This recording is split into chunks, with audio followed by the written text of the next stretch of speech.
हरे कृष्ण। जी लाभरे संतुष्ट जहा निज इच्छा रे आसे, जी द्वतारू मुक्त एवं ईर्षा करे नहीं, जी उभय सफलता विफलतार स्थिर, से कदापि जड़ित हुए नहीं जदिओ से कार्य करुथाए।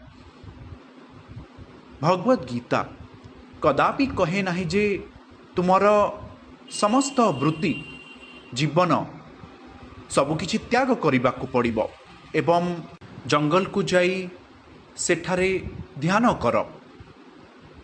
यहाको कृष्ण मध्य निंदा करथिले।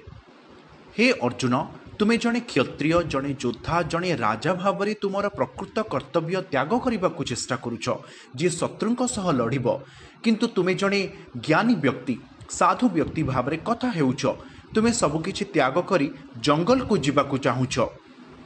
यह तुमको किंबा हुए तो तुम आखपाखरे थिबा किछि लोकों को देखा जाई पारे, से अनुभव करिवे जे ओ से महान राजा जीवन त्याग करी चली जाइछंती। यह किछि महत् कार्य परि देखा जाई पारे, किंतु प्रकृत रे यह मूर्खता। कारण से जो राज्य रे रहुथले ताहा केवल तांकर नुहे बरं सर्वोच्च प्रभुंकर अटे एवं जंगल मध्य सर्वोच्च प्रभुंकर अटे। तेणु जदि तुमे तुमर घर सहर किंबा तुमे रहुथुबा जेकोसी स्थान को त्याग करी जंगल को चली जाओ एवं सेठारे अनुभव कर जे यह हेउची मो जंगल, यही सब मोर अटे, तुमे यही स्थान किंबा से स्थान ग्रहण कर, किंतु उभय तुमर नुहे। देख तुमर यही प्रकारर अनुभव जे यह सब किछि मोर संपत्ति अटे, यह मनीष किंबा पशु मानकर निम्न चेतना रे थाए। आदिवासी किंबा असभ्य व्यक्ति जो माने जंगल रे पशु मानक सह रही आसुथुले, से सीमा अंकन करुथुले जे यह मोर अटे, जे केही सेठाकु जानती सेमानकु आमे धरिबु, सेमानकु बांधी सेमानक ऊपर किछि अस्त्र रखिबे, सेमानक सह मुकाबिला करिबा पई किछि बाधा विघ्न थिला।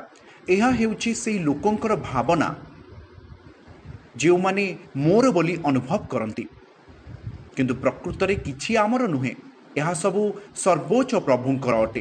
तेणु कृष्ण अर्जुन को कहउचंती, तुमे पलायन कर नहीं, तुमे तुमर कर्तव्य कर, तुमर सेवा कर। सेथिपाई से कहिछंती जे लाभरे संतुष्ट जहा निज इच्छा रे आसे, प्रकृत रे सब किछि निज इच्छा रे आसे। निज इच्छा ए दुई शब्द को लोक ठीक से बुझी पारंती नाही। जेतेबेले आमे कहू जे यह निज इच्छा रे आसे, ता अर्थ नुहे जे यह पई आमे काम करिबु नाही। जदि तुम बैंक अकाउंट रे 50,000 टंका अछि, वर्तमान तुमे अनुभव कर जे मो पाखरे सब किछि अछि, तेणु तुम क्रय पई टंका किपरि आसीबो? तुमको किछि बैंक ट्रांसफर किंबा किछि कार्यकलाप करने को पड़िबो, तुमको चेक देवाकू पड़िबो, किंबा तुम एक कार्ड नहीं ताहाकू स्वाइप करिबो। तेणु बैंक रे केवल अर्थ रहिबा पर्याप्त नुहे, तुमको किछि कार्यकलाप किछि कारोबार करने को पड़िबो। सेही कारोबार हेउछि कर्म, तुमको किछि कर्म करने को हेबो। धरा जाऊ कहा अकाउंट रे 10 लाख टंका नाही एवं से माने एक चेक रे 10 लाख टंका लिखि दियंती, ताहा ग्रहणीय नुहे, कारण बैंक रे टंका नाही। तुमे सेमिति लिखि दउच जहाँ प्रतारणा अटे, तुमे काहाकू प्रतारणा करि परिबो नाही। यह स्व इच्छा रे आसे कहिदेले ता अर्थ नुहे जे टंका नाही एवं यह आसुछि, तेणु यह तुमर कर्म अनुजाई सेठारे अछि, अर्थात यह आसीबो, किंतु तुमको एथिपाई काम करने को पड़िबो, टंकार कारोबार करने को पड़िबो। यहाकू बुझिबार आउ एक उपाय हेउछि, मो पाखरे टंका नाही, जदि मु कौनसी व्यक्ति पाखकू जाए जहाँ पाखरे टंका अछि एवं मु तांको ठारू टंका नहीं आसे, यह मध्य तुमर गोटिए कार्यकलाप अटे। तेणु सुख एवं कष्ट जहाँ तुमको मिलिबो ताहा आसीबो, तेणु तुमे दुख पाई किंबा सुख पाई काम करूनाह, उभय आसीबो, यह निज इच्छा अनुसार आसीबो।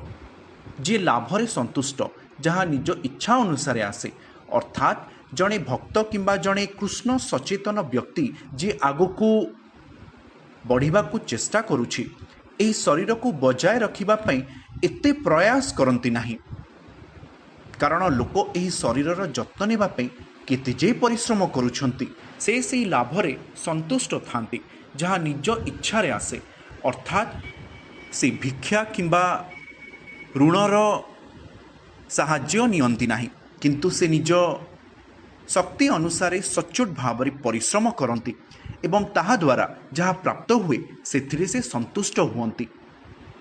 देख भगवद गीता कौन पुराण बा काल्पनिक पुस्तक नुहे सबकि काल्पनिक यह आमको शिक्षा दी थाए किपरि जड़े चतुर व्यक्ति भाव में निज जीवन को बंची हेब यह आमको सचोट हेबाकु शिखई थाए। साधारणतः लोक भावती जे आध्यात्मिकतार अर्थ हेउची यह एक वृत्ति से माने भिक्षार वृत्ति आरंभ करिसंती से माने वृत्तिगत भिक्षुक अटंती सबकिछि मागणारे आध्यात्मिकतारे दिया जाउथला। वैदिक संस्कृति रे औषधर कौनसी मूल्य नथिला वैद्य मानकर आयुर्वेदिक विज्ञान सहजरे उपलब्ध थिला।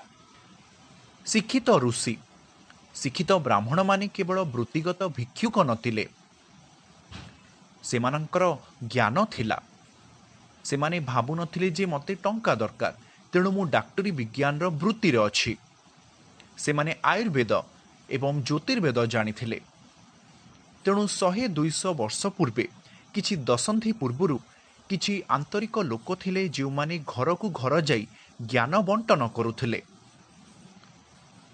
भारत रे ब्रिटिश शिक्षा सबकिछि व्ययबहुल कॉलेज एवं विद्यालय रे परिवर्तन करिदेला एथिपाई सेमानंकर गर्व अछि जे वर्तमान आमे जातीय अंतर्जातीय शिक्षा प्रणाली आरंभ करिछु। यह बिना मूल्य रे ग्राम गुड़िकरे सहजरे उपलब्ध थिला। जड़े व्यक्ति किछि आशा न करी ज्ञान बंटन करुथिले घरे रही से ज्ञान आहरण करी जो व्यक्ति संतुष्ट हेउथिले किंबा सेमानक स्वास्थ्य उत्तम नथिले सेमानकु शारीरिक असुस्थता उपरे मार्गदर्शन दिया जाउथला से माने जाय किछि परामर्श दियंती किंबा कोनोसी ज्ञानर आवश्यक पड़िले शिक्षक किछि गाँ पिलांकु डाकी सेमानकु किछि शिक्षा देबे एही पिला माने अति उच्च ज्ञान रे तालीम प्राप्त करिथांती साधारण ज्ञान नुहे। तेणु शिक्षार सर्वोत्तम ज्ञान हेउछि संतोष। आधुनिक शिक्षा केबे हृदय को संतुष्ट करे नाही तेणु शरीर को सफा रखिबा पई युक्त राज्य रे एक खबर कागजर किछि विश्लेषण अनुଯାयी से माने अनेक दिन पर्यंत निजर अंतवस्त्र परिवर्तन करुनाहांती कंबल अनेक मास धरी धोई न थांती। आमे सूची स्वच्छता विषय कही थाओ वैदिक सभ्यता स्वच्छता उपरे कथबार्ता करती सेमाने केवल हृदय को सफा रखिबा कथा नुहे बरम बाह्य स्वच्छता को नहीं वैदिक सभ्यतारे मध्य शिक्षा दिया जाउछि।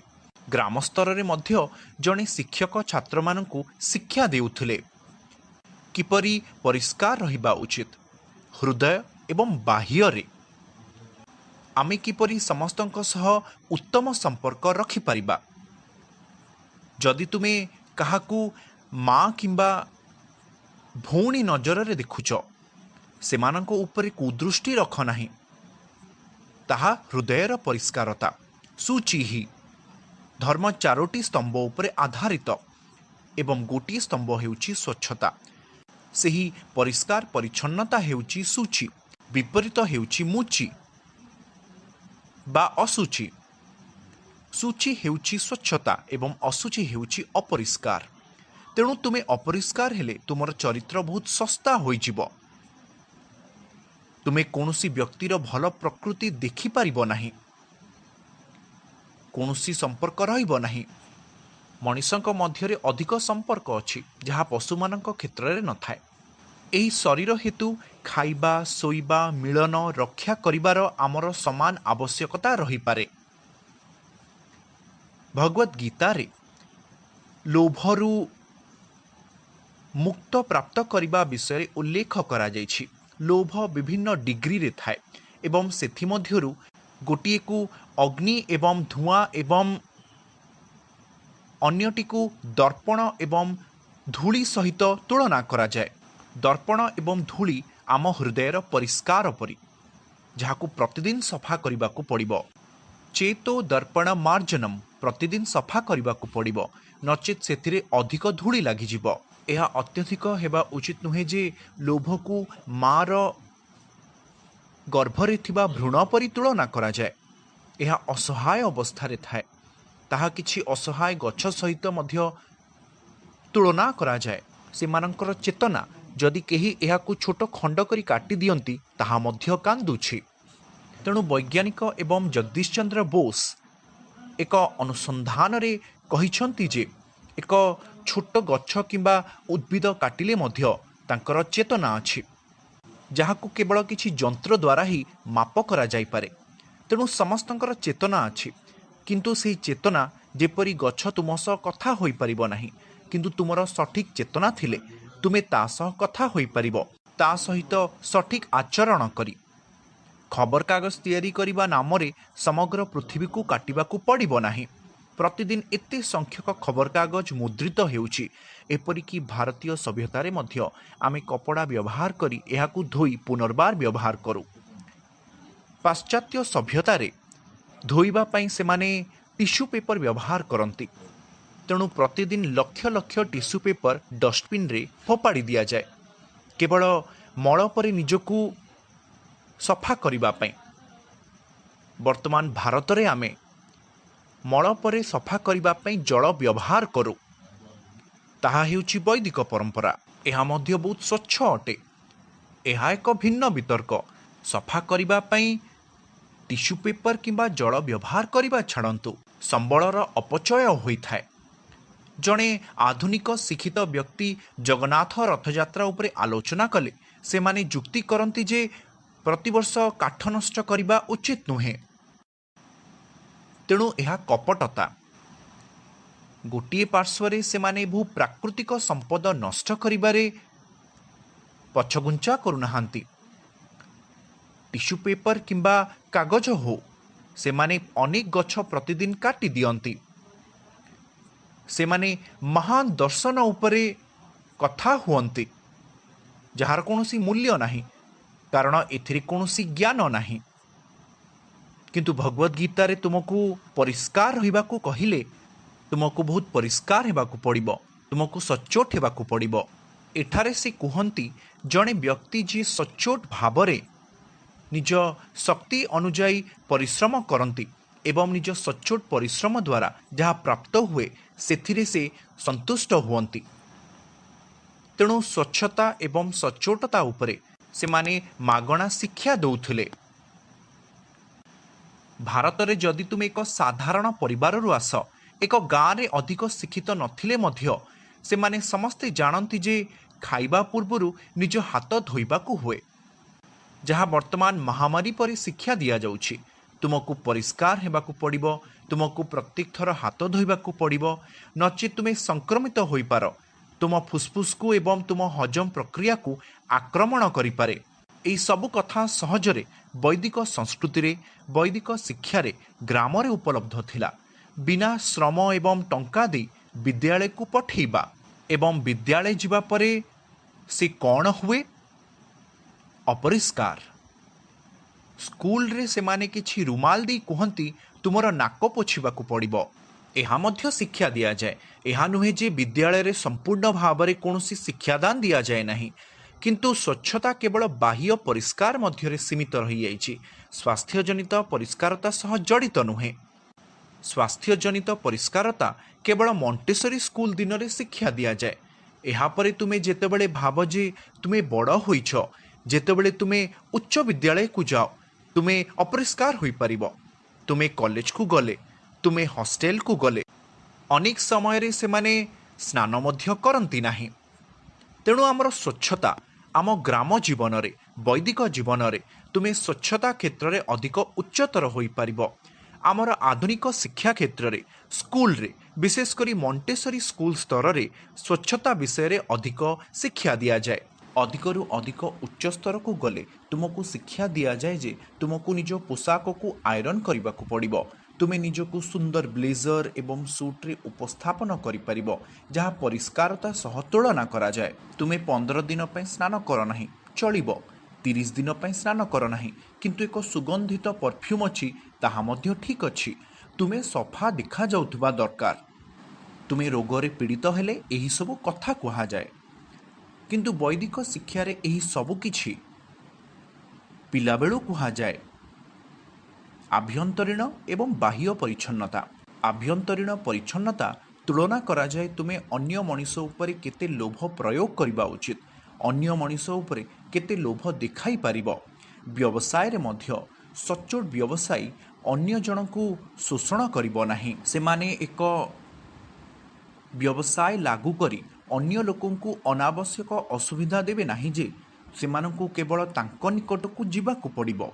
जदि तुम्हें वर्तमान आईफोन व्यवसाय, एंटीवायरस सॉफ्टवेयर किंबा बाजार रे उपलब्ध जेकोसी जिनिस देख, ताहा सबू एक व्यवसाय उद्देश्य रे प्रस्तुत करा जाए। आईफोन रो 1, 2, 3, 4 किंबा जेकोसी स्तर तैयारी होई सारिछि। एपरिकी एंटीवायरस 1, 2, 3, 4 पूर्वरु संस्करण प्रस्तुत होई सारिछि। मो एंटीवायरस विषय रे जणे विशेषज्ञ ठारू सुनिथिली जे स्वामीजी आपण गोटे एंटीवायरस किणिले यह पूर्वर एक भाइरस सह बोनस रे आसी थाए। जो भाइरस रो मुकाबिला पई परवर्ती संस्करण को किणिबा को पड़ी थाए। से भाइरस हटेबा पई परवर्ती संस्करण प्रस्तुत होईछि। तेणु आपण को एहीपरि भाव रे किणिबा को पड़िबो। तेणु यह एक व्यवसायिक दुनिया जहाँ ग्राहकों को सर्वोत्तम लाभ प्रदान करे नाही। यह एक ग्राहक अनुकूल दुनिया नुहे। आज सबुकिछि शोषण करिबा पई प्रस्तुत होईछि। वास्तव में विक्रय किंबा नेउथुबा व्यक्तिंक प्रकृत भल हृदय न थाए। कारण आमको शिक्षा दिया जाइछि जे अन्य को शोषण करिबा ठीक अछि, कारण शोषण हेउछि व्यवसाय जगतर एक अंश। तेणु शोषण करिबा को शिखिबा को पड़िबो, किंतु एहाको उपयुक्त ढंगरे उपस्थापित करा जिबा उचित, जोथिपाई आमे शिखिताउ किपरि एक सुंदर संगीत भरा विज्ञापन प्रस्तुत करा जिबा उचित। जदि तुमे भल उत्पाद को भल ऑडियो एवं वीडियो सह एक भल प्रमाणपत्र सह उपस्थापन करि परिबो, तेबे एहा सर्वोत्तम बोली विवेचना करा जाए। जदि तुमे सेहीपरि भावरे उपस्थापना करिबा को सक्षम नुह, तेबे तुमे खराब अट। तेणु उत्पादटी भल कि खराब ताहा फरक पड़े नाही। तेणु आधुनिक शिक्षा आमको शिखई थाए जे असाधुता सर्वोत्तम नीति अटे, किंतु स्कूल दिन रे आमको सचोटता ही एक उत्तम नीति बोली शिक्षा दिया जाए। जेतेबेले तुमे उच्च व्यवसाय विद्यालय रे व्यवसाय कौशल शिखुछ एवं तुमे अधिकरू अधिक व्यवसाय शिखिबा पई व्यवसाय प्रतिष्ठान रे जोग दियो, आईन एहीपरि भावरे तैयारी होईछि जे तुमको अन्य मानकु प्रतारणा करिबाकू पड़िबो, नचे तुमे तिष्ठि पारिबो नाही। तुमे बाजार को जाओ, तुमे जणे कृषक को पचारिले से कहिबो मु फल रे रासायनिक पदार्थ व्यवहार न कले कौन करिपारिबि। तेणु फल बाजार को गले ग्राहक यह संपूर्ण रंगीन देखा चाहती। जेपरी कदली किंबा कमला, मु भावुची कदली उपरे कम स्प्रे करा जाए कारण यह शीघ्र फल हो जाए, किंतु यह उपरे रासायनिक पदार्थ स्प्रे करिबार एक उपाय अछि। एवं अन्यान्य फल जेपरी कमला, सेउ किंबा डालिंब से माने सेथिरे इंजेक्शन दियंती, बाहरे से माने स्प्रे करंती नाही, किंतु कमला उपरे से माने स्प्रे करंती। एवं अनेक पनीपरिबा पई रासायनिक पदार्थ व्यवहार हुए। रासायनिक पदार्थ एथिपाई जे फलर आकार रे वृद्धि पाऊ एवं स्प्रे करा जाए एहाको बहुत उत्तम देखा जिबा पई। एहा परे से गुड़िक शोरूम रे रखा जाए, जहाको आलोकित करा जाए, जहाँ द्वारा अधिक रंग दृश्यमान हुए। तेणु यह व्यवसायीकरण अटे एवं से माने कहउचंती आमे असहाय, आमे कौन करिपारिबा। लोक तो से चाहती आमको विद्यालय एवं कॉलेज रे बाह्य रे अति परिष्कार हेबा पई शिक्षित करा जाय थाए, किंतु आभ्यंतरीण स्वास्थ्य पई नुहे। आमे स्प्रे रो व्यवहार करिथाउ। आज कृषक माने असहाय होई पड़िछंती, कारण फलर रंग भल नथिले ଗ୍ରାହକ ମାନେ କିଣିବେ ନାହିଁ।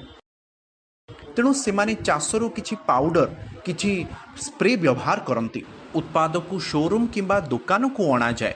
ସେଠାରେ ସେମାନଙ୍କୁ ଅତି ରଙ୍ଗୀନ ଭାବରେ ଉପସ୍ଥାପିତ କରି ବଜାରରେ ବିକ୍ରି କରାଯାଏ, ଯାହା ବିକ୍ରୟ କରିବାର ଆଉ ଏକ ଉପାୟ। ତେଣୁ କୃଷକମାନେ ଅସହାୟ। ତୁମେ ଦୋକାନୀଙ୍କୁ ପଚାରିଲେ ସେ ମଧ୍ୟ କହିବେ ମୁଁ ଅସହାୟ, ମୁଁ ଏମିତି କରିବାକୁ ବାଧ୍ୟ ହେଉଛି, ନଚେତ୍ ଲୋକ କିଣିବେ ନାହିଁ।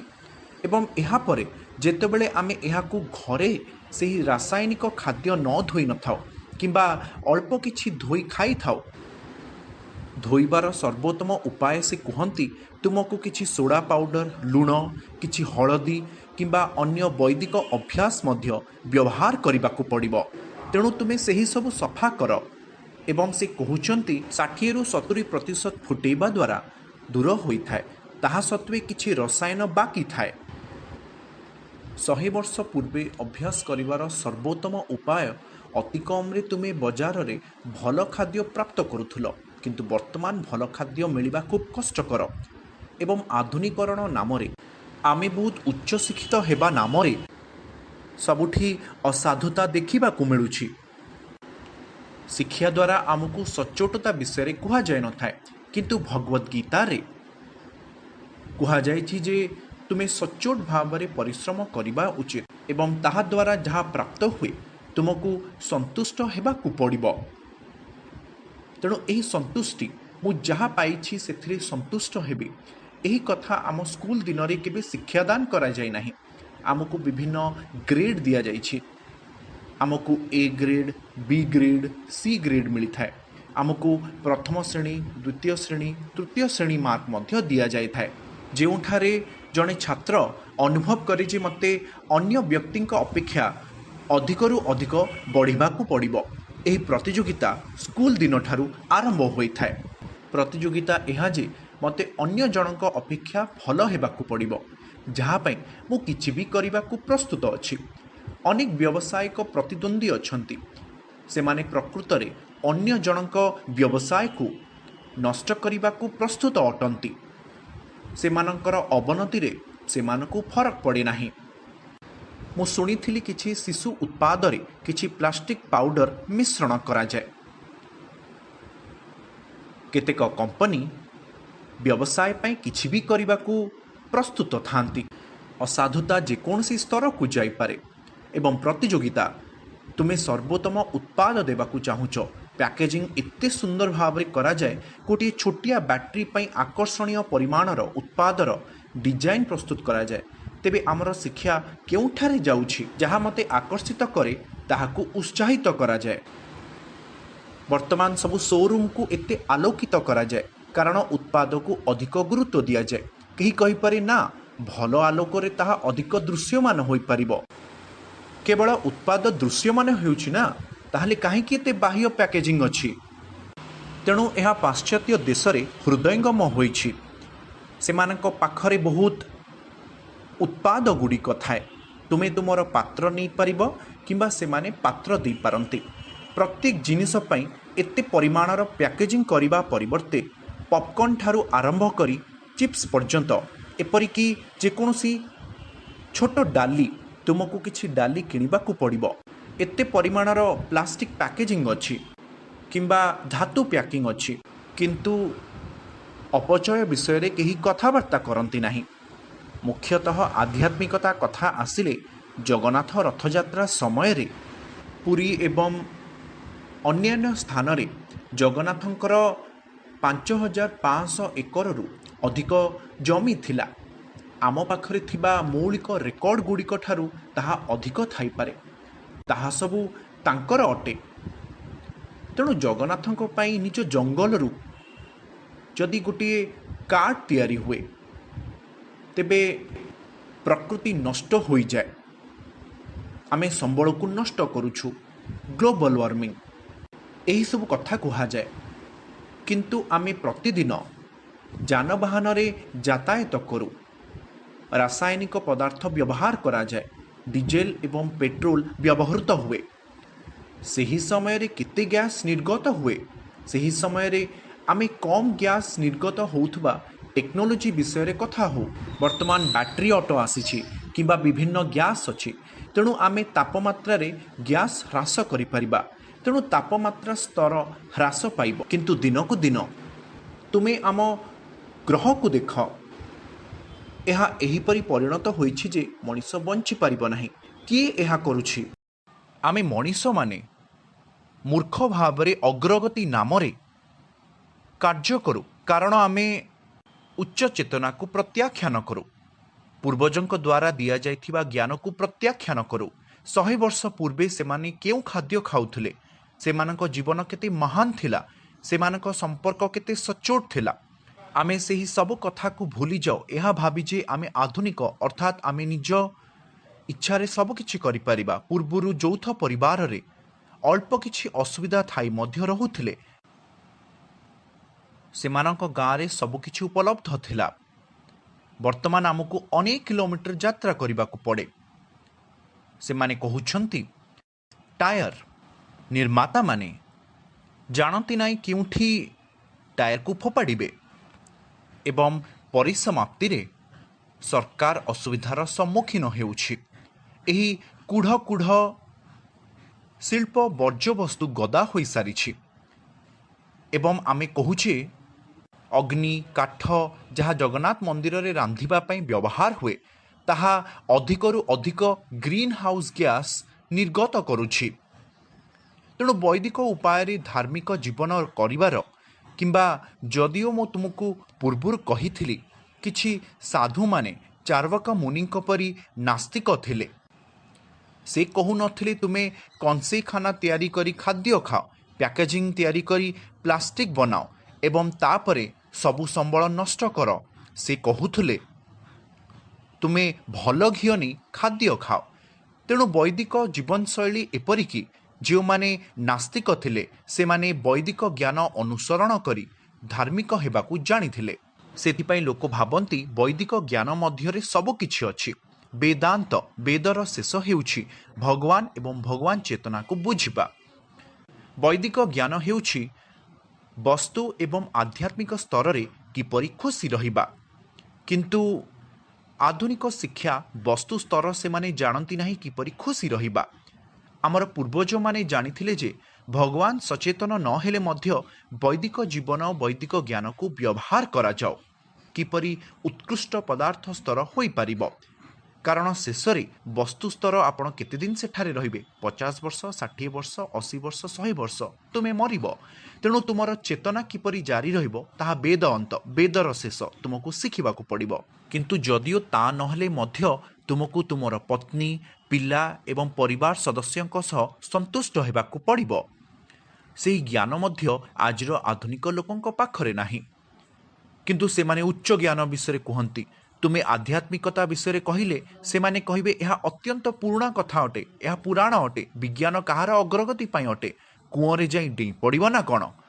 ଆଜିକାଲି ସେହିପରି ଆତ୍ମହତ୍ୟା ଘଟୁଛି। ଧନୀ ଲୋକ ଅର୍ଥାତ୍ ତୁମେ ଦାମୀ ମଦ କିଣିପାରିବ। କିଛି କମ୍ପାନୀ ବିଜ୍ଞାପନ କରୁଛନ୍ତି। ଏପରିକି ଛୋଟ ଛୋଟ ବିଜ୍ଞାପନ ବା ବଡ଼ ବଡ଼ ମଦ ଦୋକାନରେ ଥିବା ବିଜ୍ଞାପନରେ ସେମାନେ କୁହନ୍ତି ଏତେ ଟଙ୍କା ଥାଇ ତୁମେ କ'ଣ କରିବ? ତୁମେ ଡ୍ରଗ୍ସ ନିଅ, ମଦ୍ୟପାନ କର, ତୁମେ ସିଗାରେଟ୍ ଟାଣ, ତାହା ହିଁ ଫ୍ୟାସନ୍। ଏହାକୁ କ'ଣ ଶିକ୍ଷା କୁହାଯାଏ? ଏହାକୁ ନିଜ ପାଇଁ ସଚ୍ଚୋଟତା କୁହାଯାଏ? ତେଣୁ ତୁମେ କେମିତି ଖୁସି ରହିବ? କେବଳ ତୁମେ ଡ୍ରଗ୍ସ ନେଇ ଏବଂ କେବଳ ଲୋଭ ଦ୍ୱାରା ତୁମେ ଖୁସି ହୋଇପାରିବ? ଆଧୁନିକ ଶିକ୍ଷା ଆମକୁ କହେ କିପରି ଲୋଭ ବୃଦ୍ଧି କରିହେବ ଏବଂ ଏହାଦ୍ୱାରା ତୁମେ କିପରି ଅଧିକ ଶାନ୍ତିପୂର୍ଣ୍ଣ ହୋଇପାରିବ। ଏହା ଅସମ୍ଭବ। ଏହାକୁ ଭଗବଦ୍ ଗୀତାରେ ତୁଳନା କରାଯାଇଛି ଯେପରି ତୁମେ ନିଆଁରେ ତେଲ କିମ୍ବା ଘିଅ ଢାଳୁଛ। ଏହା ଭାବି ଯେ ନିଆଁ ଲିଭିଯିବ। ନିଆଁରେ ଘିଅ ଢାଳିଲେ ତାହା ଲିଭେ ନାହିଁ ବରଂ ବୃଦ୍ଧି ପାଇବ। ତେଣୁ ଆଧୁନିକ ଶିକ୍ଷା ଲୋଭ ବଢ଼ାଇବାକୁ ଚେଷ୍ଟା କରି ଆଧୁନିକ ଢଙ୍ଗରେ ଜିନିଷଗୁଡ଼ିକୁ ସମ୍ଭାଳି ଭାବୁଛି ଯେ ଏହା ମାନସିକ ଶାନ୍ତି ଦେଇଥାଏ। ଏହା ଏକ ଭ୍ରମ, ତାହା ହିଁ ପୁରାଣ, ଏହା କାଳ୍ପନିକ। କିନ୍ତୁ ଭଗବଦ୍ ଗୀତାର ପ୍ରକୃତ ଧର୍ମ କଦାପି ଶିକ୍ଷା ଦିଏ ନାହିଁ ବରଂ କହେ ଯେ ଦୁନିଆର ଦ୍ୱନ୍ଦ୍ୱ उत्ताप एवं शीत किंबा दुख एवं सुख दृष्टि अनुभव हुए। जड़े कृष्ण सचेतन व्यक्ति द्वत्व ठारू ऊर्ध्वरे थाए, कारण से कृष्ण संतुष्टता एक उपाय कार्य करने को कुंठाबोध करे ना। तेणु से उभय सफलता एवं विफलतार स्थिर रही थाए। सफलता एवं विफलता जीवन एक अंश।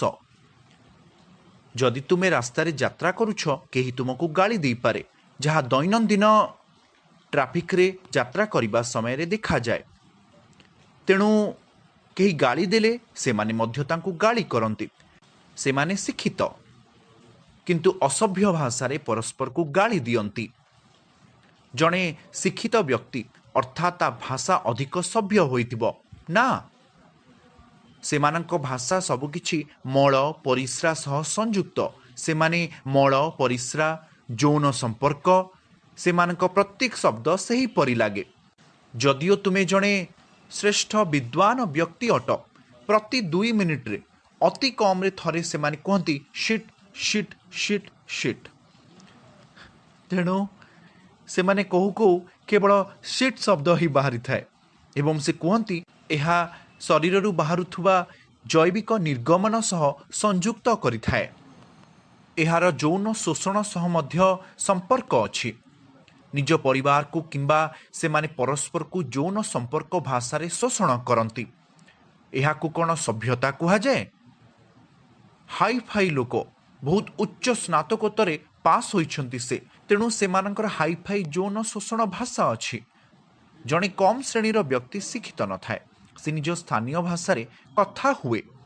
निज परिवार किंबा निज उपरे यौन शोषण भाषा कहिबे, यह अनुभव करिवे जे मु सेई व्यक्ति को दुर्व्यवहार करिछि। आसंतु देखिबा भगवत गीतारे कृष्ण किपरि दुर्व्यवहार करुछंती। से कुहंती मूढ़ाः नरादमः माया अपवित्र ज्ञानः आसुरीं भावम आश्रितः। कृष्ण मध्य काहाकू गाड़ीगुलज करने शिखाती। काहाकू गाड़ीगुलज कले केवल तुमर मल परिस्रा किंबा यौन शोषण सह संयुक्त करने जरूरी नुहे। काहाकू गाली कले तुमको वास्तव कथा कहवा उचित। तेणु काहाकू वास्तव रे गाली कले तुम्हें जानिबा उचित। माया अपवित्र ज्ञान सेमानक ज्ञान अच्छी, किंतु ताहा सेमानक तथाकथित शिक्षा द्वारा चोरी हो जाइछि। शिक्षा सेमानकु धोखा देइछि। सेमाने निजको बहुत उन्नत बोली भावंती। माया अपवित्र ज्ञान आसुरीं भावम आश्रितः। सेमाने राक्षस परी जेकोसी कार्य करने को द्विधाबोध करती नाही। जेपरी पुरुष एवं महिला एकाठी हेले सेमाने यौन संपर्क रखती। यह भागवतम रे अछि। केवल आजर आधुनिक विज्ञान आमको शिक्षा दिए नाही। श्रीमद् भागवतम रे कपिल देवंक शिक्षा रे से शिक्षा देउछंती, जेतेबेले बापा माँ एकत्र होई संतान जन्म करती, से संतान मार गर्भरे थिले यौन संपर्क परे प्रथम दिन रे बीजकू माँ गर्भरे रखा जाए। यह एक छोट मटर आकार रे थाए एवं यह दिन को दिन किपरि बढ़ी थाए। यह किपरि गर्भरे श्वासरुद्ध हुए एवं माँ जहाँ खाए ता गर्भ को जाए। माँ मसलायुक्त जिनिस खाइले सेतिपाई अधिक मसलायुक्त खाद्य न ग्रहण करिबा पई परामर्श दिया जाए। किंतु आधुनिक जुग मध्य परामर्श दिए तुमे अनेक जिनिस खाइबा उचित जोंथिपाई पिलाटी जंत्रणा भोगुछि। माँ कौनसी भूत चलचित्र देखिले यह सबु चेतना शरीर माध्यम रे परस्पर संयुक्त। यार भावना अछि, पिला मध्य प्रभावित हुए। तेणु सूक्ष्म शरीर मोट शरीर संयुक्त अटे। वैदिक शिक्षा भागवतम शिक्षा दिए 7 मासरे माँ गर्भरे थिबा पिला हठात चेतना पाई थाए। तेणु से गर्भरे मध्य जड़े धार्मिक आत्मा बुझिबार सुजोग दिया जाए जे से कहीं जन्मग्रहण करुछि। तुम्हें कल्पना कर, जड़े अपहरणकारी तुमको भल से बांधी एक बैग रे रखिछि। तुम एक अंधार कोठरी रे अछ, किछि देखा जाऊ नाही। तेणु गर्भरे 7 ମାସ ଶିଶୁର ଚେତନା ନାହିଁ। ଚେତନା ନାହିଁ ଅର୍ଥାତ୍ ଏହାକୁ କେବଳ ଖାଦ୍ୟ ଯୋଗାଇ ଦିଆଯାଏ, କିନ୍ତୁ ତା ମସ୍ତିଷ୍କ ଜାଗ୍ରତ ହୋଇନାହିଁ। 7 ମାସ ପରେ ଏହା ଜାଗ୍ରତ ହୁଏ। ଏହାର ଚାରିପାଖରେ ନିଜର ମଳ ଏବଂ ପରିସ୍ରା ଥାଏ। ଏହାର ଚାରିପାଖରେ ବହୁତ ଅପରିଷ୍କାର ଜିନିଷ ଥାଏ। ଅନେକ ପୋକ ମଧ୍ୟ ଥାଏ। ଯେପରି କିଛି ଖାଇବା ସମୟରେ ବେଳେବେଳେ ପେଟ ଭିତରେ କିଛି ପୋକ ଥାଏ, ତାହା ମଧ୍ୟ ସେଠାରେ ଥାଏ, ଯାହା ପିଲାକୁ କାମୁଡ଼ିଥାଏ ଏବଂ ଏହା ସହ୍ୟ କରିନପାରି ବେଳେବେଳେ ଚେତାଶୂନ୍ୟ ହୋଇଯାଏ। ପୁନର୍ବାର ଏହା ଜାଗ୍ରତ ହୁଏ। ଏହା ଏକ ଅସୁବିଧା। ଭାଗବତମରେ ବର୍ଣ୍ଣନା ଅଛି, କିଛି ଧାର୍ମିକ ଆତ୍ମା ଯେତେବେଳେ ସେମାନଙ୍କ ଚେତନା ଜାଗ୍ରତ ହୁଏ, ସେ ଅନୁଭବ କରିବେ, ହେ ଭଗବାନ, ଏହି ଜନ୍ମ କେତେ କଷ୍ଟକର। ପ୍ରଭୁ, ମୁଁ ତୁମକୁ ଭୁଲିଗଲି। ଏହି କାରଣରୁ ମୁଁ ବହୁତ ଯନ୍ତ୍ରଣା ଭୋଗୁଛି। ତେଣୁ ତୁମେ ଧନୀ ହେଉ କି ଗରିବ ଲୋକର ସନ୍ତାନ, ତୁମେ ମାଆର ଗର୍ଭରେ ଏହି ଯନ୍ତ୍ରଣା ଭୋଗିବ। ସେଥିପାଇଁ କୁହାଯାଏ, ଜନ୍ମ ମୃତ୍ୟୁ ଜରା ବ୍ୟାଧି ଦୁଃଖ ଦୋଷାନୁଦର୍ଶନମ୍। ଏହି ଜନ୍ମ ମୃତ୍ୟୁ ବୃଦ୍ଧାବସ୍ଥା ରୋଗ ଜୀବନର ସବୁଠାରୁ କଠିନ ଜିନିଷ ଅଟେ। ଜନ୍ମ ଏବଂ ମୃତ୍ୟୁ ଚକ୍ରରେ ପ୍ରଥମ ଜନ୍ମ ବେଳେ ହିଁ ଆମେ ଏତେ ଯନ୍ତ୍ରଣା ଭୋଗିଥାଉ ଯେ ପିଲାଟି କାନ୍ଦିବାକୁ ଲାଗେ, କିନ୍ତୁ କୌଣସି କାନ୍ଦିବାର ଶବ୍ଦ ଶୁଣି ହୁଏ ନାହିଁ। ତେଣୁ ମାତୃଗର୍ଭରେ ସେ ଚେତାଶୂନ୍ୟ ହୋଇ ପଡ଼ି ରହିଥାଏ। ତେଣୁ ମା ଗର୍ଭକୁ ଅସହାୟ ପରିସ୍ଥିତି ଭାବରେ ବିବେଚନା କରାଯାଏ ଏବଂ ସେହି ଦିନଗୁଡ଼ିକରେ ଜଣାପଡ଼ିଯାଏ ଯେ ତୁମେ ମା ଗର୍ଭରୁ ବାହାରକୁ ଆସିଯିବ ଯଦି ତୁମେ ବଞ୍ଚିବାରେ ସକ୍ଷମ ହୁଅ। କିନ୍ତୁ ଆଜିକାଲି ଗର୍ଭପାତ କରାଯାଏ। ମା ନିଜେ ଶିଶୁକୁ ଗର୍ଭପାତ ମାଧ୍ୟମରେ ହତ୍ୟା କରିଦିଏ କିମ୍ବା ସିଜେରିଆନ୍ ଦ୍ୱାରା ବାହାରକୁ ଆସିବା ପରେ ଡକ୍ଟର କିଛି ରାସାୟନିକ ଇଞ୍ଜେକ୍ସନ ଦେଇ ଏହାକୁ ହତ୍ୟା କରିପାରନ୍ତି। ମୁଁ କିଛି ଇଞ୍ଜେକ୍ସନ ବିଷୟରେ ଶୁଣିଛି। ଆଧୁନିକ ଡାକ୍ତରଖାନା ଗୁଡ଼ିକରେ ବିଭିନ୍ନ ବ୍ୟାବସାୟିକ ପଦ୍ଧତି ଅଛି। ସେ କୁହନ୍ତି ଯେ ଆପଣଙ୍କ ପିଲାର କିଛି ଅସୁବିଧା ହୋଇପାରେ, ତେଣୁ ଗର୍ଭପାତ କରିବାକୁ ପଡ଼ିବ। ଏଥିପାଇଁ ସେମାନଙ୍କୁ ଟଙ୍କା ମଧ୍ୟ ମିଳେ। କିମ୍ବା ଭାବପ୍ରବଣ ଭାବରେ ସେମାନେ କିଛି ସୂଚନା ଦେଇ କହିବେ ଯେ ତୁମକୁ କିଛି ନିରାକରଣ କରିବାକୁ ପଡ଼ିବ, ଯାହା ପାଇଁ ପ୍ରାୟ 50,000 ଟଙ୍କା, 1 ଲକ୍ଷ, 2 ଲକ୍ଷ ଟଙ୍କା ଖର୍ଚ୍ଚ ହେବ। ଆମେ ଚେଷ୍ଟା କରିବୁ, ଯଦି ତାହା ଠିକ୍ ହୁଏ ଏକ ଭଲ ସନ୍ତାନ ପ୍ରସବ ହେବ। ଅନ୍ୟଥା ଅପରେସନ କରିବାକୁ ପଡ଼ିପାରେ। ସେହିପରି କିଛି ବଡ଼ ଇଞ୍ଜେକ୍ସନ ଅଛି ଯାହା ମାଆର ଗର୍ଭ ଭିତରକୁ ପ୍ରବେଶ କରାଯାଏ ଏବଂ ଶରୀର ଭିତରେ ଥିବା ଭ୍ରୂଣର ମସ୍ତିଷ୍କକୁ ସେ ଇଞ୍ଜେକ୍ସନ ପ୍ରବେଶ କରି ସେହି ଶିଶୁର ରକ୍ତ କାଢ଼ି ଦିଅନ୍ତି, ପୁଣି ପରୀକ୍ଷା କରନ୍ତି। ତେଣୁ ପିଲାଟି ଜନ୍ମ ହେବା ପୂର୍ବରୁ ହିଁ ଅସୁବିଧାରେ ଥାଏ ଏବଂ 7-8 ମାସ ପରେ ସେମାନେ ଗର୍ଭପାତ ବିଷୟରେ କଥାବାର୍ତ୍ତା କରନ୍ତି ଏବଂ ପରିବାରମାନେ ଅନେକ ଅସୁବିଧା ଦେଇ, ଅନେକ ମାନସିକ ଅବସାଦ ଦେଇ ଗତି କରନ୍ତି ଯେ ମୋ ପିଲା ଯଦି ବାହାରକୁ ଆସେ ତେବେ ଅନେକ ମାନସିକ ସମସ୍ୟା ହୋଇପାରେ କିମ୍ବା ଏକ ଶାରୀରିକ ଅକ୍ଷମ ଶିଶୁ ଜନ୍ମ ହୋଇପାରେ। ଭଲ ହେବ ତାକୁ ଭିତରୁ ମାରିଦିଅ। ତେଣୁ ସେମାନେ ପିତାମାତାଙ୍କୁ ଦ୍ୱନ୍ଦ୍ୱରେ ପକାନ୍ତି। ଏହା ହେଉଛି ବ୍ୟବସାୟର ଅସାଧୁ ଉପାୟ ଯାହା ଆମକୁ ଶିକ୍ଷା ଦିଆଯାଏ। ଆମେ ଜଣେ ବେସରକାରୀ ହସ୍ପିଟାଲର ମୁଖ୍ୟଙ୍କୁ ଜାଣୁ। ସେ କୁହନ୍ତି, ସ୍ୱାମୀଜୀ, ମୁଁ କ'ଣ କରିବି? ମୁଁ ଅସହାୟ। ମୋତେ ପ୍ରତି ମାସରେ 5 କୋଟି ଟଙ୍କା ବ୍ୟବସାୟ ଦେବାକୁ ଟାର୍ଗେଟ୍ ମିଳିଛି, ଅନ୍ୟଥା ମୋତେ ହଟେଇ ଦିଆଯିବ। ତେଣୁ ଏହିପରି ସମସ୍ତଙ୍କର ବ୍ୟବସାୟିକ ଆହ୍ୱାନ ଅଛି, କାରଣ ଅସ୍ତିତ୍ୱ ପାଇଁ ଏକ ବଡ଼ ସଂଘର୍ଷ ଅଛି ଯେଉଁଠି ଲୋକ ନିଜ ଗ୍ରାମରେ ସୁରକ୍ଷିତ ରହୁଥିଲେ।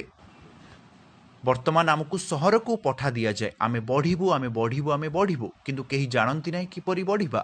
ତେଣୁ ଅସାଧୁ ଉପାୟ ବ୍ୟବହାର କର। କିନ୍ତୁ ଭକ୍ତ କେବେ ବି ତାହା କରେ ନାହିଁ। ତାଙ୍କୁ ସଚୋଟ ହେବାକୁ ଶିକ୍ଷା ଦିଆଯାଏ। ଏପରିକି ଗର୍ଭରେ ଥିବା ପିଲାଟିର ନିରାକରଣ ପରେ ମଧ୍ୟ ଡକ୍ଟର କୁହନ୍ତି ଯେ ନିରାକରଣ ହୋଇଯାଇଛି ଏବଂ ନିରାକରଣ ପରେ ସେ କୁହନ୍ତି ସବୁକିଛି ଠିକ୍ ଅଛି, ତେଣୁ ଆପଣ ଆମ ଡାକ୍ତରଖାନାରେ ଭର୍ତ୍ତି ହୋଇପାରିବେ। ଉଭୟ ମା ଏବଂ ପିଲା ନିରାପଦରେ ରହିବେ, କୌଣସି ଅସୁବିଧା ନାହିଁ। ତେଣୁ ଏହିପରି ଆଧୁନିକ ଅସାଧୁତା ଉପାୟ ଘଟୁଛି ଏବଂ ଶିକ୍ଷାର ଅଗ୍ରଗତି ଆଧୁନିକରଣ ନାମରେ ଏହା ସବୁ କିଛି ଘଟେ। ସେମାନେ କୁହନ୍ତି ଭାରତୀୟ ବୈଦିକ ଜୀବନ କିପରି ସମସ୍ତ ଅନ୍ଧବିଶ୍ୱାସରେ ପରିପୂର୍ଣ୍ଣ ଅଟେ। କିନ୍ତୁ ବୈଦିକ ଜ୍ଞାନ କେଉଁଠି ଅଛି? ଜ୍ୟୋତିଷ ଶାସ୍ତ୍ରରୁ ଯେକୌଣସି ବ୍ୟକ୍ତିଙ୍କ ପାଇଁ ବୈଦିକ ଜ୍ଞାନ ସହଜରେ ଉପଲବ୍ଧ ଥିଲା। ପ୍ରକୃତ ଜ୍ୟୋତିର୍ବିଦ୍ ଥିଲେ। ଆଜିକାଲିର ଜ୍ୟୋତିଷ ଶାସ୍ତ୍ର ପରି ନୁହେଁ। ମନ ଇଚ୍ଛା ଭବିଷ୍ୟବାଣୀ କରାଯାଏ। ଜ୍ୟୋତିଷଙ୍କ କ୍ଷେତ୍ରରେ ସେଲିବ୍ରିଟି ଷ୍ଟାଟସ୍ ମଧ୍ୟ ଅଛି। ଅସୁବିଧା ଅଛି। ଯେପରି ଚଳଚ୍ଚିତ୍ର କିମ୍ବା ବିଜ୍ଞାନ କ୍ଷେତ୍ରରେ ସର୍ବୋତ୍ତମ ସେଲିବ୍ରିଟି କିଏ ଅଟନ୍ତି? ଜ୍ୟୋତିଷ ଶାସ୍ତ୍ରରେ ମଧ୍ୟ ପ୍ରତିଯୋଗିତା ଅଛି। ଯେପରି ମୁଁ 2 ମାସ ପୂର୍ବରୁ କରୋନା ବିଷୟରେ ପୂର୍ବାନୁମାନ କରିଥିଲି ଏବଂ ଏହା ଘଟିଛି। କିମ୍ବା 2 ମାସ ମଧ୍ୟରେ ଆଉ ଏକ ରୋଗ ଆସିବ କିମ୍ବା ଏହି ରାଜନେତା ରହିବେ କି ନାହିଁ, ସେମାନେ ଗଣନା କରନ୍ତି। କିନ୍ତୁ ଆଜିକାଲିର ଜ୍ୟୋତିଷ ଶାସ୍ତ୍ର ହେଉଛି କିପରି ପ୍ରସିଦ୍ଧ ହେବା। ତେଣୁ ପୂର୍ବ ଜ୍ୟୋତିଷ ଶାସ୍ତ୍ର ଗ୍ରାମ ସାଧୁମାନେ ମଧ୍ୟ କରୁଥିଲେ। ସେମାନେ ଘର ଘରକୁ ଯାଉଥିଲେ। ଆମେ ଭିକ୍ଷୁକଙ୍କ ବିଷୟରେ କହୁନାହୁଁ, ସେମାନେ ମାଗଣାରେ ଦେଉଥିଲେ। ଆଜିକାଲି କିଛି ଗାଁ କିମ୍ବା ସହରରେ କିଛି ପାରା ଅଛନ୍ତି ଯେଉଁମାନେ ଗୋଟିଏ କାଗଜ ବାହାର କରନ୍ତି ଏବଂ ଏହାକୁ ଜ୍ୟୋତିଷ ଶାସ୍ତ୍ର ମଧ୍ୟ କୁହାଯାଏ। ଆମେ ସେହି ପ୍ରକାର ଜ୍ୟୋତିଷ ଶାସ୍ତ୍ର ବିଷୟରେ କହୁନାହୁଁ। ସାଧୁଙ୍କର ପ୍ରକୃତ ଜ୍ୟୋତିର୍ବିଜ୍ଞାନ, ଯେଉଁମାନେ ଜ୍ଞାନରେ ବହୁତ ଉନ୍ନତ ଅଟନ୍ତି, ସେମାନେ ଘରକୁ ଘର ଯାଇ ବିନା ପାରିଶ୍ରମିକରେ ରୋଗୀଙ୍କୁ ଚିକିତ୍ସା ଦେଉଥିଲେ। ସେମାନେ ଜ୍ଞାନ ଦେଉଥିଲେ। ପୂର୍ବ ଜୀବନରେ ତୁମେ କ'ଣ ଥିଲ? ତୁମେ କାହିଁକି ଯନ୍ତ୍ରଣା ଭୋଗିବ? ଭାଗବତମ୍ ବ୍ୟାଖ୍ୟା କରେ ଯେ, ମୋର ପ୍ରିୟ ପ୍ରଭୁ, ମୁଁ ତୁମକୁ ଭୁଲିଗଲି। ଜୀବନ ପରେ ଜୀବନ ମୁଁ ଯନ୍ତ୍ରଣା ଭୋଗୁଛି। ବର୍ତ୍ତମାନ ମୁଁ ମୋ ମାଆର ଗର୍ଭରେ ଯନ୍ତ୍ରଣା ଭୋଗୁଛି। ଏଥିରୁ ବାହାରିବା ପାଇଁ ଦୟାକରି ମୋ ସାହାଯ୍ୟ କରନ୍ତୁ। ସେହିପରି ପିଲା ପ୍ରାର୍ଥନା କରେ। ଭାଗବତମରେ ଜୀବ ଉବାଚର ପ୍ରାର୍ଥନା ଅଛି। ମାଆର ଗର୍ଭରେ ପିଲା କାନ୍ଦୁଛି ବହୁତ ଦୁଃଖରେ। ଏହା କାନ୍ଦୁଛି ଅସହାୟ ହୋଇ। ସେଇ କାନ୍ଦିବା ଅବସ୍ଥାରେ ଏବଂ ପ୍ରକୃତିର ଶକ୍ତି ଦ୍ୱାରା ମାଆର 9 କିମ୍ବା 10 ମାସ ଗର୍ଭାବସ୍ଥାରେ ଏହାକୁ ମଳ କିମ୍ବା ପରିସ୍ରା ସହ ବାହାରକୁ ଠେଲି ଦିଆଯାଏ। ବାହାରକୁ ଆସିବା ପରେ ମଧ୍ୟ ଏହା ଅସହାୟ ହୋଇପଡ଼ିଛି। ଯନ୍ତ୍ରଣା ସହ ଚେତାଶୂନ୍ୟ ହୋଇପଡ଼ିଛି। ତାପରେ ଡକ୍ଟର କିମ୍ବା ଚିକିତ୍ସକ ଏହାକୁ ସ୍ପର୍ଶ କରି ପୁନର୍ବାର ଜୀବନ୍ତ କରନ୍ତି କିମ୍ବା ବେଳେବେଳେ ସେ କାନ୍ଦି ଜୀବନ୍ତ ହୁଅନ୍ତି। ଏହିସବୁ କଷ୍ଟ ପରେ ଯେତେବେଳେ ସେ ବାହାରକୁ ଆସେ ଏବଂ ମା ଯତ୍ନ ନେଉଛନ୍ତି, ଓ ଏହା ମୋ ସନ୍ତାନ। ଜନ୍ମ ହେବାର ପ୍ରଥମ 5 କିମ୍ବା 6 ମାସ ପରେ ଶିଶୁ ପ୍ରାୟ ଖାଦ୍ୟ ଚେତନା ସ୍ତରରେ ରହିଥାଏ। କୁହାଯାଏ ଅନ୍ନମୟ ପ୍ରାଣମୟ ଚେତନା, ଯେଉଁଠାରେ ସେମାନେ କେବଳ ଖାଦ୍ୟ ଗ୍ରହଣ କରିବେ ଏବଂ ଶୋଇବେ, ଖାଦ୍ୟ ଗ୍ରହଣ କରିବେ, ଶୋଇବେ। ସେହି ଚେତନାରେ ସେମାନେ କିଛି ଜାଣନ୍ତି ନାହିଁ। ହୁଏତ କିଛି ପୋକ ଆସି କାମୁଡ଼ିପାରେ। ମା ଭାବିବେ ତାକୁ ଭୋକ ଲାଗୁଛି, ମୁଁ ଏହାକୁ କ୍ଷୀର ଦେଇଦିଏ। ତେଣୁ ଏହିପରି ଦୁଃଖ ବଢ଼ି ଚାଲିଛି। ସେହି ପିଲା ଟିକେ ବଡ଼ ହେବା ପରେ, କିଛି ମାସ ପରେ ସମସ୍ତେ ତାକୁ ଚିହ୍ନିବା ଆରମ୍ଭ କରନ୍ତି। ଓ କେଡ଼େ ସୁନ୍ଦର ପିଲା। ତେଣୁ ପିଲା ଆଡ଼କୁ ସମସ୍ତଙ୍କର ଧ୍ୟାନ ପଳାଇଥାଏ। ତୁମେ ଫୋନରେ କଥା ହେବା ସମୟରେ ଅନ୍ୟ ପିଲା କହିବ, ନା ନା, ମୁଁ କେବଳ ତୁମ ସହ କଥା ହେବାକୁ ଚାହେଁ, କେବଳ ତୁମ ସହ କଥା ହେବାକୁ ଚାହେଁ। ତେଣୁ ମା ଏବଂ ଘରେ ପିତାମାତା ଜାଣନ୍ତି ଯେ ପିଲାମାନେ ନିଜ ଆଡ଼କୁ ବେଶୀ ଧ୍ୟାନ ଚାହାନ୍ତି। ତେଣୁ ଘରର ସମସ୍ତେ ମଧ୍ୟ ତାଙ୍କୁ ସୁନ୍ଦର ରଙ୍ଗୀନ ପୋଷାକ ଦିଅନ୍ତି, ଯାହା ସେମାନଙ୍କୁ ବହୁତ ସୁନ୍ଦର ଦେଖାଯାଏ। ସେମାନେ ଆସି କୁହନ୍ତି, ଓ କେମିତି ଅଛ? ସେମାନେ ତାଙ୍କ ଗାଲକୁ ସ୍ପର୍ଶ କରିବେ, କେଡ଼େ ସୁନ୍ଦର ପିଲାଟିଏ। ଏବଂ ପିଲାଟି ଭାବିବାକୁ ଲାଗେ ଯେ ମୋ ଜୀବନ କେତେ ସୁନ୍ଦର, ସମସ୍ତେ ମୋତେ ଭଲ ପାଆନ୍ତି। ଏହାପରେ ସେମାନେ ଖେଳି ଖେଳି ବଡ଼ ହୋଇଯାଆନ୍ତି। ନିଜ ବନ୍ଧୁଙ୍କ ସହ ଖେଳନ୍ତି, ତାଙ୍କ ସହ ବୁଲାବୁଲି କରନ୍ତି। ଜୀବନରେ ବହୁତ ଖୁସି ଭରିଯାଏ। ସେମାନେ ଭାବନ୍ତି ଏହା ମୋ ଜୀବନର ସର୍ବୋତ୍ତମ ମୁହୂର୍ତ୍ତ। ସେହି ସମୟ ପର୍ଯ୍ୟନ୍ତ ପିଲାଦିନ ସମାପ୍ତ ହୋଇଯାଏ। ତାପରେ ତୁମେ ଜବରଦସ୍ତ ଶିକ୍ଷା କ୍ଷେତ୍ରରେ ପାଦ ରଖ। ଭକ୍ତ ବିନୋଦ ଠାକୁର ଆମର ଆଚାର୍ଯ୍ୟ ଜଣେ ମାଜିଷ୍ଟ୍ରେଟ୍ ଥିଲେ। ସେ ଏହା ଉପରେ ଏକ କବିତା ଲେଖିଥିଲେ ଯେ, ଏହିପରି ମୁଁ ଚାଲିଛି ମୋ ପିଲାଦିନରୁ, ମୁଁ ବଡ଼ ହେଇ ଚାଲିଛି ଏବଂ तापरे मु मोर शिक्षा सह परिचित हेली एवं मोर शिक्षा हेतु मु एक भल जगार अवस्थापित तापरे मु विवाह कली मोर संतान हेले यह सबु मोर दायित्व मु ताहा सह जड़ित पूरा जीवन मु जड़ित हो जाए यह मो जीवन मु मो परिवार एवं पिलांक पई बहुत कठिन परिश्रम करुछि एवं वृद्ध हेबा परे मु रोगरे पीड़ित हुए एवं वर्तमान जेतेबेले मु जीवन रो शेष पर्याय रे अछि मोर प्रिय प्रभु मु वर्तमान तुमको मने पकाउछि वर्तमान मते टिके सुजोग दियो तेणु एमाने भाग्यशाली आत्मा जेपरी आचार्य माने धार्मिक आत्मा किंबा दुष्ट आत्मा मानकर भूमिका नियंती केवल आमको शिक्षा देवा पाई जे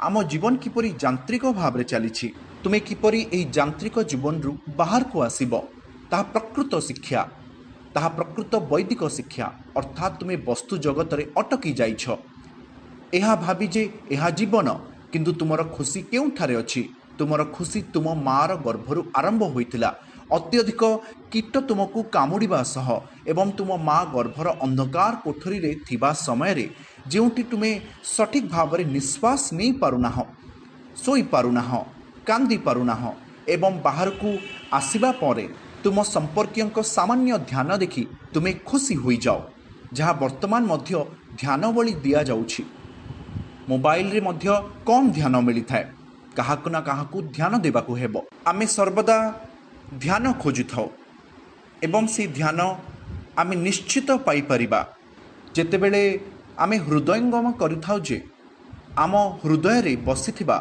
जणे व्यक्ति को आमको ध्यान देबाकु हेबो कठोपनिषद रे एक गछ उपर बसिथिबा दुईटी पक्षींकर उदाहरण दिया जाइछि से गछरे गोटे पक्षी फल खाउछि एवं अन्य पक्षी एहाकु देखुछि यह तुलना करा जाइछि जेपरि आम हृदय रे आत्मा एवं परमात्मा अछंती एवं आत्मा निज कर्म खाइबाकु चेष्टा करुछि एहार फलप्रद कार्यकलाप करी क्रमागत भाव रे भल एवं खराब कार्य करी भल कार्यकलापर अर्थ भल कर्म अर्थात भल फल यह अत्यंत स्वादिष्ट लगे खराब कार्यकलाप कले ताहार एक मंजी अछि जहाँ फूल परिणत हुए फल परिणत हुए ताहा तिक्त फल तुम्हें खराब कर्मर तिक्त फल और भल कर्मर भल फल खाऊच तेणु परमात्मा केवल एक मंजूरकारी कह जाए उपद्रष्टा एवं अनुमानता से जड़े साक्षी एवं मंजूरकारी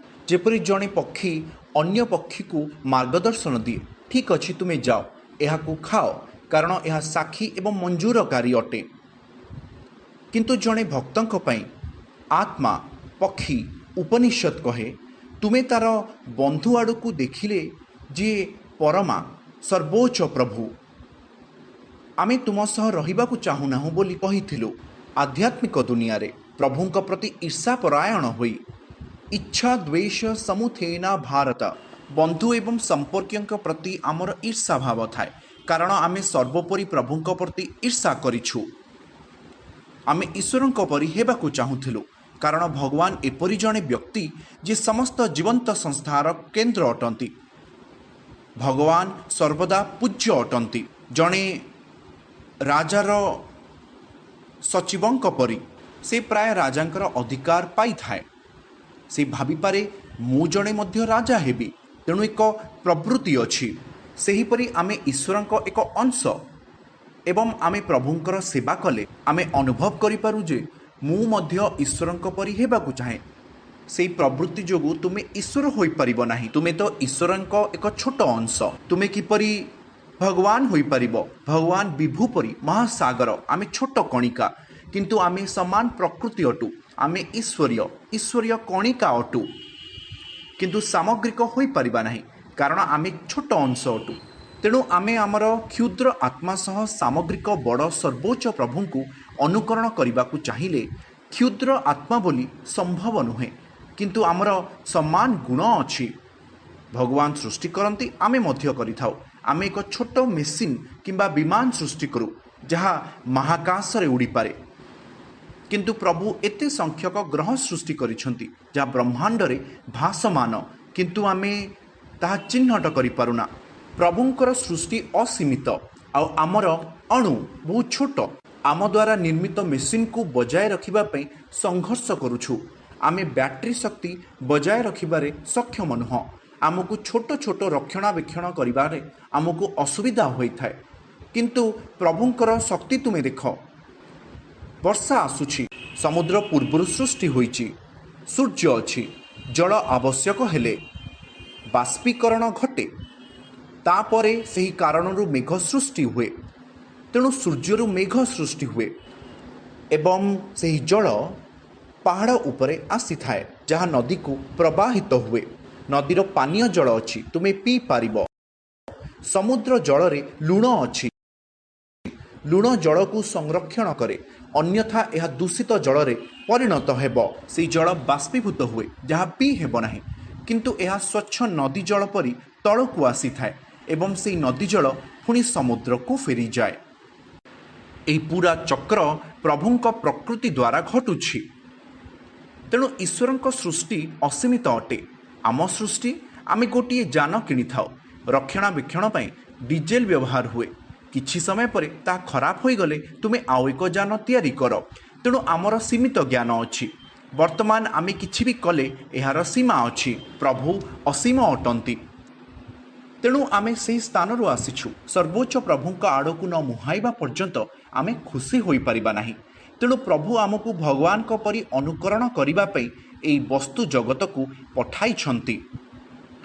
तेणु भल कर्म करिथिबा जणे व्यक्ति निज इच्छारे भल कर्म प्राप्त करी उपभोग करे। किंतु वस्तु जगतरे सीमा अछि। आमे एही शरीर द्वारा आबद्ध अछु। एही शरीर आम पई एक दंड अटे। तेणु आमको जेल पोशाक सह जेल जीवाकू हेब। तेणु ए श्रेणीर जेल उच्च श्रेणी देवता पई अटे। ताहा मध्य एक जेल, जेपरी इंद्र चंद्र सूर्य जेल रे अछंती, किंतु से उच्च श्रेणीर जेल रे अछंती। आमे मनीष अटू, आमे मध्यवित्त जेल रे अछु। एवं निम्न ग्रह रे थिबा लोक निम्न श्रेणीर जेल रे अछंती, किंबा पशु माने निम्न प्रजाति रे आबद्ध, किंतु तांकर कम स्वाधीनता अछि। भगवान को किंबा वस्तु शरीर चेतना पुनर्बार चयन करने को मानव रूप में अधिक स्वाधीनता अच्छी। यही शरीर रे तुम कौन कर आध्यात्मिक चेतना रे तुमको खाइबाकू पड़िबो नाही, कारण यही शरीर खाद्य आवश्यक करे, आध्यात्मिक शरीर करे नाही। यही शरीर विश्राम आवश्यक करे, आध्यात्मिक शरीर सर्वदा खुशी रे थाए, यह विश्राम आवश्यक करे नाही। किंतु आम शरीर यौन संपर्क एवं प्रतिरक्षा आवश्यक करे। सेथिपाई सर्वदा आमको बड़ प्रतिरक्षा आवश्यक होइथाए, कारण केही आसी तुमको आक्रमण न करू। तेणु एहीपरि आमे प्रजुक्ति विद्या नाम रे अनेक अस्त्रशस्त्र निज पाखरे संग्रह करि रखु। तेणु तुमे एही जगत रे कौन कर, तुमे केवल उपभोग करि चल। किपरि? खाइबा द्वारा किंबा यौन संबंध द्वारा एवं ध्यान दे पूजा लाभ प्रतिष्ठा लोक खाइबा एवं लोभनीय कार्य अतिष्ठ होइगले किछि सामाजिक कार्यकलाप करिथांती, किछि भल करी समस्तंकर आकर्षणर केंद्र बिंदु पालटि जाती एवं सामाजिक कार्य मध्य किछि सीमा रही थाए। तेणु तुमे उच्चरु उच्चतर बढ़िबा परे तुमे आध्यात्मिक जीवन आध्यात्मिक चेतनार एक स्तर को आसीब, जेउठी शरीर सह जड़ित जेकोसी जिनिसर सीमा थाए। किंतु उच्च चेतना बढ़िले तुमको असीमित सुख मिलिब। तेणु एही पदरे मध्य उल्लेख करा जाइछि, केउठी तुमको सचोट हेबाकू पड़िब एवं कार्यकलाप करिबाकू हेब तुम निज इच्छा अनुसारे। भल कर्म खराब कर्म जहाँ भी आसे तुमे करि चल। तुमे विफलता सफलता पई चिंता कर नाही।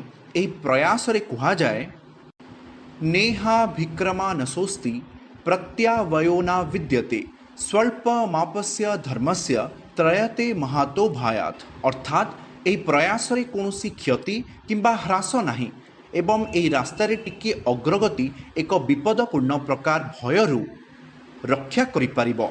तेणु सठिक पथरे आमको भय करिबार किछि नाही, किंतु भूल दिगरे थिले तुमको सर्वदा भय लागिबो। तेणु भ्रमरे थिले किपरि भयभीत हेबाकू हुए ताहा शिखिबाकू पड़िबो। भ्रम अग्नि रे डेइबाकू चेष्टा कर नाही। तेणु आमको ज्ञानी हेबाकु पड़िबो। ज्ञान प्रकृतरे आमको मुक्ति पाई साहाय्य करे, मात्र भ्रम आमको अधिकरु अधिक दुख देइथाए। तेणु वैदिक ज्ञान आमको भ्रमरु मुक्ति देइथाए। जय जगन्नाथ।